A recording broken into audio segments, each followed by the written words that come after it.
Hello friends, स्वागत है आपका अपना यूट्यूब चैनल साबिर क्लासेस में। तो प्यारे बच्चे, अभी के इस वीडियो में आप लोगों को बताने वाले जितने भी स्टूडेंट नॉन हिंदी का एग्जाम देने जा रहे हैं, यानी कि 19 फरवरी का, तो आज के इस वीडियो में जितने भी आप लोगों को वायरल सब्जेक्टिव बताने वाले हैं, ये सारे सब्जेक्टिव क्वेश्चंस पूरा का पूरा एकदम रहने वाला है और 100% ये सारे, क्योंकि इससे पहले आपको हम ऑब्जेक्टिव बता दिए थे, उसका वीडियो का लिंक डिस्क्रिप्शन में दे दिया, जाके देख लीजिएगा।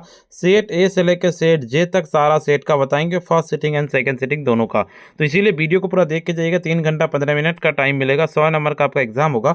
वीडियो को स्टार्ट करने से पहले वीडियो पे नया आया ना, तो वीडियो को लाइक कर दीजिएगा, साथ में चैनल को सब्सक्राइब जरूर से कर लीजिएगा, और इस वीडियो को शेयर नहीं किया ना तो शेयर जरूर से कर लीजिएगा। तो चलिए पहले से वीडियो को स्टार्ट करते हैं और पूरा देख लीजिएगा। ऑब्जेक्टिव हम ऑलरेडी करवा दिए, उसका वीडियो का लिंक आपको डिस्क्रिप्शन में हम दे देंगे, ऑब्जेक्टिव जाके देख लीजिएगा। चलिए इस वीडियो में हम सब्जेक्टिव करवाएंगे, सब्जेक्टिव क्वेश्चन की ओर चलते हैं। देखिए, सबसे पहले आप लोगों का निम्नलिखित में से गद्यांशों को पढ़ करके, एक गद्यांश नीचे दिए गए, ये वाला पूरा का पूरा गद्यांश है, इस गद्यांश को पूरा पढ़ लीजिएगा अच्छे से। इसका क्वेश्चन पढ़ेंगे, उसके बाद आंसर कराएंगे, ठीक है। देखिए आप लोग का, राजा रवि वर्मा को किससे प्यार था? तो राजा रवि वर्मा को बचपन से ही प्रकृति से प्यार था। रवि कहता वर्मा को देखना अच्छा लगता था। रवि वर्मा को सूर्योदय देखना बहुत अच्छा लगता था। रात होने पर आकाश की किसकी टोलियां आ धमकती थी? रात होने पर आकाश में तारों की टोलियां आ धमकती थी, बिल्कुल इसका हो जाएगा। देखिए, रवि वर्मा किसे घंटों निहारा करते थे? तो रवि वर्मा आकाश के तारों को घंटों निहारा करते थे। रवि वर्मा किन चीजों से रंग बनाया करते थे? तो रवि वर्मा फूलों से, वनस्पतियों से तरह तरह के रंग बनाया करते थे, बिल्कुल हो जाएगा। देखिए, आपका 2 नंबर का सीधे आप लोगों का निम्नलिखित में से गद्यांश को पढ़ करके उत्तर देना। पूरा का पूरा ये वाला गद्यांश है, इस गद्यांश को पढ़ लीजिएगा अच्छे से। इसका क्वेश्चन पढ़ेंगे, उसका आंसर बताएंगे। मनुष्य का जीवन कैसा होता है? तो मनुष्य का जीवन बहुत संघर्षमय होता है। मनुष्य को किनका सामना करना पड़ता है? मनुष्य को कदम कदम पर अनेक कठिनाइयों का सामना करना पड़ता है। संसार किस पर टिका हुआ है? तो यह संसार कर्म करने वाले मनुष्य पर ही टिका हुआ है, बिल्कुल। देखिए, देवता भी किससे ईर्ष्या करते हैं? तो देवता भी कर्मशील मनुष्यों से ईर्ष्या करते हैं। देखिए, मनुष्य किसके कारण श्रेष्ठ है? तो मनुष्य अपने कर्म बल के कारण श्रेष्ठ है, बिल्कुल इसका। देखिए, तीसरा नंबर क्वेश्चन करता है, निम्नलिखित में से किसी एक विषय पर आप लोगों को संकेत बिंदु पर आधार पर 250 से 300 शब्दों में निबंध लिखना है। जैसे वृक्षारोपण पर लिखा था संकेत बिंदु भूमिका, वृक्षारोपण महत्व, वृक्ष की कटाई पर दुष्प्रभाव, निष्कर्ष। और जैसे अगर खाने में बसंत ऋतु है तो संकेत बिंदु भूमिका है, वसंत ऋतु का महत्व, ऋतुओं के राजा, निष्कर्ष लिखना है। अगर गौ नंबर पर लिखते हैं एक भारत श्रेष्ठ भारत, तो संकेत बिंदु भूमिका लिखना है, एकता का महत्व लिखना, श्रेष्ठता होने का कारण, उपसंहार, विज्ञान वरदान का अभिशाप क्या? संकेत बिंदु भूमिका, उपयोगी का पक्ष, और कहता विनाशक पक्ष, उपसंहार, बिल्कुल सारा हो जाएगा। प्रदूषण, संकेत बिंदु भूमिका लिखना है, प्रक्रिया, वायु प्रदूषण, जल प्रदूषण, ध्वनि प्रदूषण दूर करने का उपाय, और निष्कर्ष सब लिखना है। देखिए, आप लोगों का हम लिखेंगे जो है ना, वसंत ऋतु पर लिखेंगे। तो जुड़े कहता जारे की संपत्ति के बाद वसंत ऋतु का आगमन होता है। वसंत ऋतुओं का राजा कहा जाता है। ये मौसम सभी को पसंद आता है। इस महीने में आकाश में कुहारा कम हो जाता है। प्रकृति सबको आकृष्ट करने लगती है। नदी सुंदरता बढ़ जाती है। सरोवर में पानी सुंदर लगता है। पेड़ों में नए नए पत्ते निकल जाते हैं, और मुहर भी भीनी भीनी सुगंध चारों ओर फैलने लगती है। सरसों, जो, आलू, गेहूं, चना, मटर, तीसी के फसलें तैयार की जाती है। वसंत ऋतु पंचमी दिन सरस्वती पूजा होती है, और हम होली और रामनवमी प्रतीक्षा करने कहता लगते, धीरे धीरे कहता गुंजयमान होने लगते हैं। कोयल और कहता पपीहा बोलने लगते हैं, बिल्कुल। वसंत ऋतु का महत्व रहेगा। वसंत ऋतु के आते ही जारे का निर्दयता सभी को कहता है मुक्ति मिल जाती है, और गर्मी के आगमन में सभी प्रसन्न उठते हैं। ये मिला जुला मौसम सभी स्वास्थ्य के अनुकूल पड़ता है। ताप कर्म का बढ़ना ठंड संपत्ति की सूचना देता है, और सभी स्वस्थ हो उठते हैं। प्रेमिकाएं का कहता है फूल हो उठती है। कम भोजन से ही शरीर को संपन्न प्रश्न करता है। लोगों के हृदय की कम भावना पर जागृत हो जाती है। नसों को कहता सिकुड़ना समाप्त हो जाती है, और रक्त का दौरा कहता संतोषजनक हो जाता है, बिल्कुल इसका आपको लिख देना है। देखिए, ऋतुओं में राजा क्या है? वसंत ऋतु में एक अपना नशा होता है। सभी जारों के आक्रमण से मुक्ति पाने लगते हैं, और चैत्र वैशाख का आगमन होने लगता है।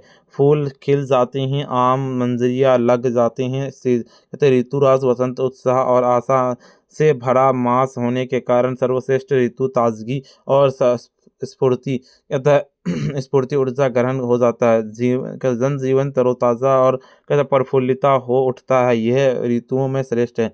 निष्कर्षता क्या है? हम कह सकते हैं कि वसंत ऋतु सभी ऋतुओं का राजा है। ये सर कहता है स्वास्थ्यवर्धक, ये प्रसन्नता का कारक है, ये कहता है कमोदिप्य हो जाएगा। शिक्षण शुल्क माफ करने के लिए प्रधानाध्यापक को एक आवेदन पत्र लिखे, अथवा में 2 छात्रों के बीच परीक्षा के लिए संवाद लिखे। तो आपको उत्तर में सेवा में प्रधानाचार्य महोदय, उच्च माध्यमिक विद्यालय कहता है रेवरा जाले दरभंगा।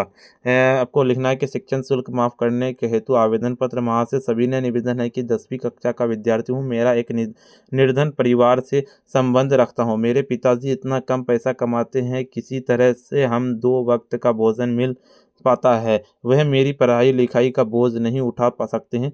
मैं आपसे प्रार्थना करता हूँ कि आप मेरा शिक्षण शुल्क माफ़ करने के लिए कृपा करें, जिसके लिए मैं आपका जीवन भर सदा आभारी बना रहूँगा और मैं कोई भी शिकायत आने का मौका नहीं दूंगा। बिल्कुल आपका आज्ञाकारी छात्र लिख देना, नाम लिख देना, वर्ग और क्रमांक लिख देना, दिनांक यहाँ पे लिख देना है।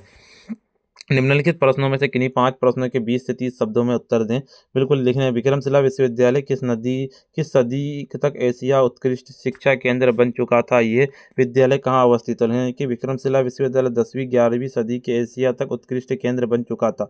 यह विश्वविद्यालय आधुनिक भागलपुर कहलगांव थाना क्षेत्र पोस्ट तथा पत्थर घट्टा में एक अंतिचक में अवस्थित है। ईदगाह कहानी के रचनाकार कौन है? ये कहानी किस पर टिप्पणी करती है? तो ईदगाह कहानी के रचनाकार प्रेमचंद्र है और बाल मनोविज्ञान पर आधारित यह कहानी बचपन में परिस्थितियों पर मर्मिक ढंग से टिप्पणी करती है। बिल्कुल इसका लगा लेना है। देखिए कर्मवीर किसे कहा जाता है? तो जो विघ्न बाधाओं को देखकर नहीं घबराते, भाग्य के भरोसे नहीं बैठते, कठिन काम जी नहीं चुराते, उन्हें कर्मवीर कहा जा सकता है। कहने का तात्पर्य कर्मवीर कोरी कल्पना नहीं करते हैं, बल्कि कठिन कार्य को हंसते हुए सरल बना देते हैं। जो ठान लेते हैं उसे पूरा कर देते हैं।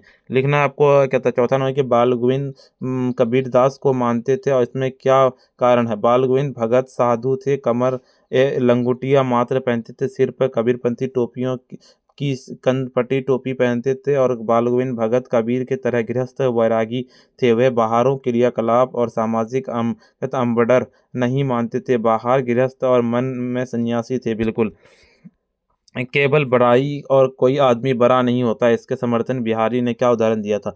केवल बड़ाई पाकर कोई आदमी बड़ा नहीं होता है, इसके समर्थन में बिहारी धतूरे के पत्ते का उदाहरण दिया है। कवियों के धतूरे की तुलना सोना से कर दिया है और परंतु धतूरे के पत्ते से गहने नहीं करे जा सकते हैं। 6 नंबर क्वेश्चन कहता है निम्नलिखित में से किसी एक प्रश्न का उत्तर दे लगभग 100 शब्दों में। तो भाव स्पष्ट कीजिए। गुम्मी हुई आज़ादी की कीमत सबने पहचानी थी। उत्तर है कि प्रस्तुत पदांश झांसी की रानी पाठ से लिया गया है और ये पदांश कावित्री श्रीमती सुभद्रा कुमारी चौहान की है। बिल्कुल इन पंक्तियों 1857 के प्रथम स्वाधीनता विद्रोह का वर्णन कर भारत का स्वदेशियों, अंग्रेजियों, गुलामियों से आक्रांत तथा सबके मन में स्वाधीनता की ललक जाग उठी थी और भारतवासियों खोई आज़ादी थी, कीमत समझ रहे थे और वे भारत भूमि फिरंगियों को उखाड़ फेंकने के लिए कटिबद्ध थे। इन पंक्तियों में भारत की राष्ट्रीयता और शौर्य का वर्णन करते हुए कहा है कि हमारी अकर्मण्यता है और है। बिल्कुल चलिए इसका आपको कहाँ से डाउनलोड कर पाइएगा उससे पहले बता दें वीडियो को लाइक नहीं किया ना, वीडियो को लाइक कर दिए, साथ में चैनल को सब्सक्राइब नहीं किया सब्सक्राइब कर लीजिए, इस वीडियो को शेयर नहीं किया शेयर कर दिए। ऑब्जेक्टिव का इससे पहले बता दिए, उसका वीडियो का लिंक डिस्क्रिप्शन में मिल जाएगा, जाकर देख लीजिएगा। इसका ऑब्जेक्टिव सब्जेक्टिव डाउनलोड करने के लिए सिंपल आपको अपने फ़ोन के गूगल या क्रोम ब्राउज़र पर आ जाना है और सिंपली आपको आकर के सर्च करना पड़ेगा साबिर क्लासेस। जिस तरह से हम लिखें इस तरह से लिख के देखिए आपको रेड कलर का बिल्कुल दिखेगा, रेड कलर का साबिर क्लासेस। सिंपल इस पर क्लिक करना है।